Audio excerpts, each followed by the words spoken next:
News 18 का digital platform देख रहे हैं आप। और जम्मू कश्मीर के रियासी ज़िले की अगर हम बात करें तो काफ़ी अहम ये ज़िला पिलग्रिम टूरिज़्म के लिहाज से माना जाता है। और आज हम आपको रियासी ज़िले की कुछ अहम खबरें बताने जा रहे हैं। जैसा कि आप जानते हैं कि पहलगाम आतंकी हमले के बाद जम्मू कश्मीर के टूरिज़्म पर इसका खासा असर पड़ता हुआ दिखाई दे रहा है।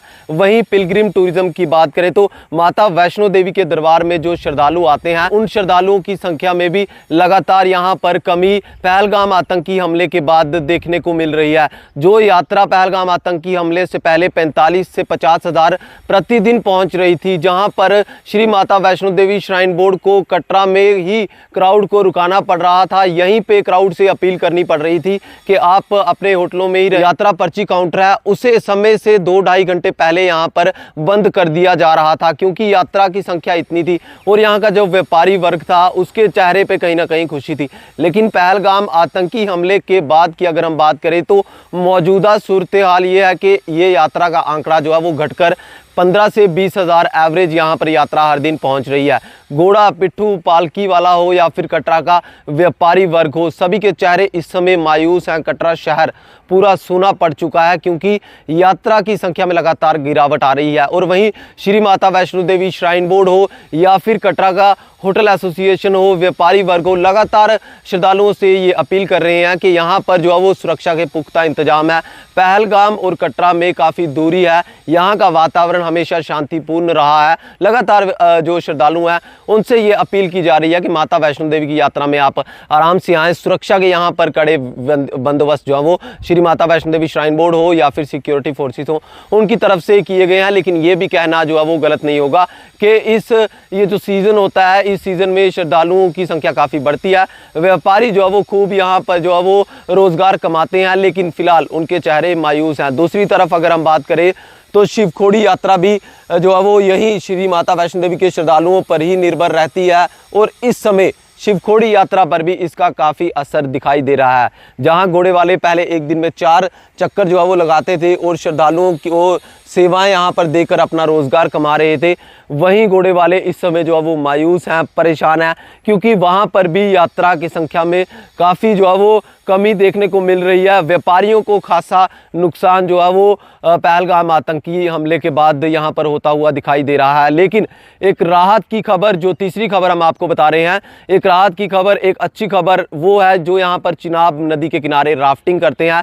इन लोगों का यहाँ पर जो व्यापार है, यहाँ पर जो श्रद्धालु हैं वो यहाँ पर एडवेंचर टूरिज़्म के लिए बड़ी संख्या में पहुँच रहे हैं। और जम्मू कश्मीर में इस समय जो है वो पर्यटकों की फेवरेट डेस्टिनेशन चिनाब नदी पर होने वाली राफ्टिंग को माना जा रहा है। कुछ श्रद्धालुओं से भी हमारी बात हुई, उनका कहना है कि इस इलाके में राफ्टिंग करने का एक अपना एडवेंचर है और काफ़ी सेफ भी इसे माना जाता है। तो राफ्टिंग ऑपरेटर्स की यहाँ पर जो है वो उनके चेहरे जो है वो खिले हुए हैं और इसके अलावा जो है वो बाकी लोगों के चेहरों पे कहीं ना कहीं मायूसी दिखाई दे रही है।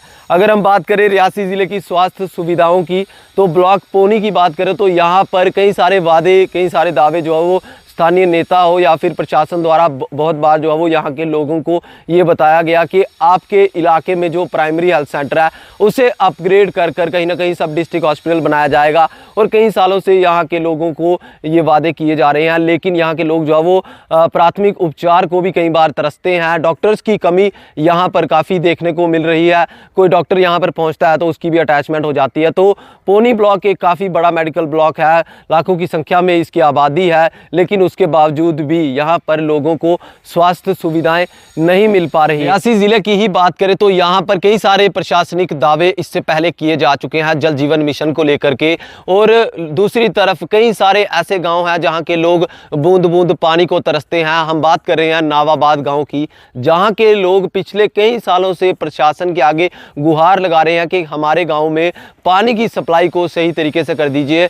कल भी वो लोग जो है वो यहाँ पर पीएचई के डिवीज़न में पहुँचे और यहाँ पर कई सारे अधिकारियों का घेराव किया, लेकिन इनके पानी की समस्या का हल नहीं हो रहा है। प्रशासन से, नेताओं से कई बार यहाँ के स्थानीय लोग अपील कर चुके हैं कि हम लोगों को जो है वो उस स्कीम के तहत पानी यहाँ पर दिया जाए जिस जल जीवन स्कीम की जो है वो वादे दावे यहाँ पर प्रशासन के अधिकारी हों या फिर स्थानीय नेता हो वो करते आ रहे हैं। फिलहाल लोगों को पानी की समस्याएं आ रही हैं, लोगों को यहाँ पर जो है वो स्वास्थ्य सुविधाओं के लिए डॉक्टर्स की शॉर्टेज है, दूसरी तरफ व्यापारी तबका पिलग्रिम टूरिज़्म को लेकर के परेशान है और राफ्टिंग ऑपरेटर्स यहाँ पर जो है वो उनकी इस समय चांदी होती हुई दिखाई दे रही है। न्यूज़ 18 नेटवर्क के लिए राहुल कपूर, रियासी।